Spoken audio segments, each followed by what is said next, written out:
Stephanie of Milly was Lady of Oultrejordain and an influential figure in the Kingdom of Jerusalem. She was also known as Stephanie de Milly, Etiennette de Milly, and Etiennette de Milly. She married 3 times, firstly to Humphrey III of Toron, secondly to Miles of Plancy. Her third and last husband was Raynald of Chatillon. Family and early life. She was the younger daughter of Philip of Milly, Lord of Nablus, and Isabella of Oultrejordain, who herself was the daughter and heiress of Maurice, Lord of Oultrejordain. Through her various marriages, several of her husbands became lords of Oultrejordain. Her first marriage, in 1163, was to Humphrey III of Toron, who died in 1173.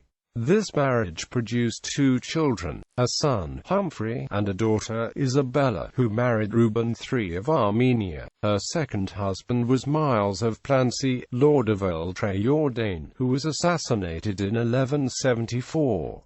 Third marriage. In 1175 she married Raynald of Chatillon, the former prince consort of Antioch, who had recently been released from captivity in Aleppo. From her marriage with Raynald, Stephanie had another 2 children, a son, Raynald, who died young, and a daughter, Alex, who married Azervavest. Through Stephanie, Raynald succeeded as Lord Juri Uxorus of the Lordship of Oultrejordain, and used his new position to harass Muslim caravan and pilgrimage routes. In 1183, he even threatened to attack Mecca itself. In 1180, Baldwin IV of Jerusalem had betrothed his 8-year-old half-sister Princess Isabella to Stephanie's son Humphrey. The marriage took place in the castle of Carrick in 1183.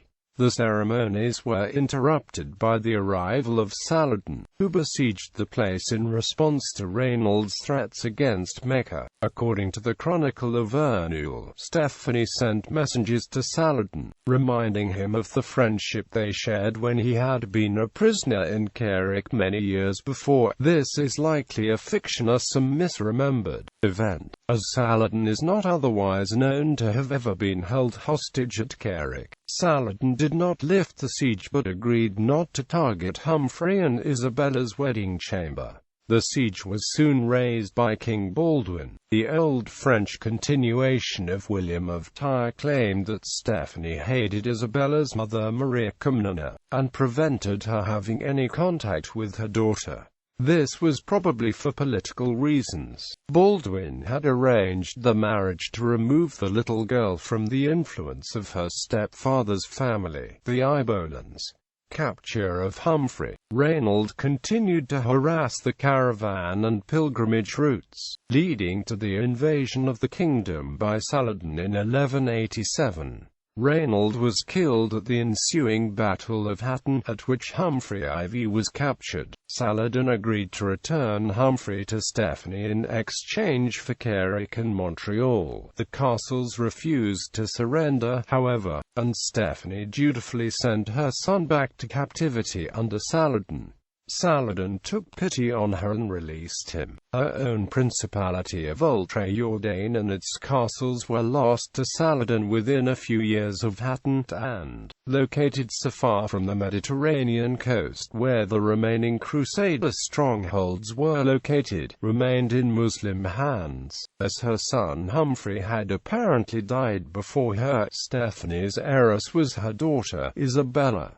Namesake, first cousin. Another Stephanie of Milly was the first cousin of this Stephanie. She was the second daughter of Henry of Milly or of Nablus, and first married William Dorel, Lord of Beautron, bearing him a daughter, Cecile. After his death, she married Hugh III Embriaco, Lord of Jebel around 1179.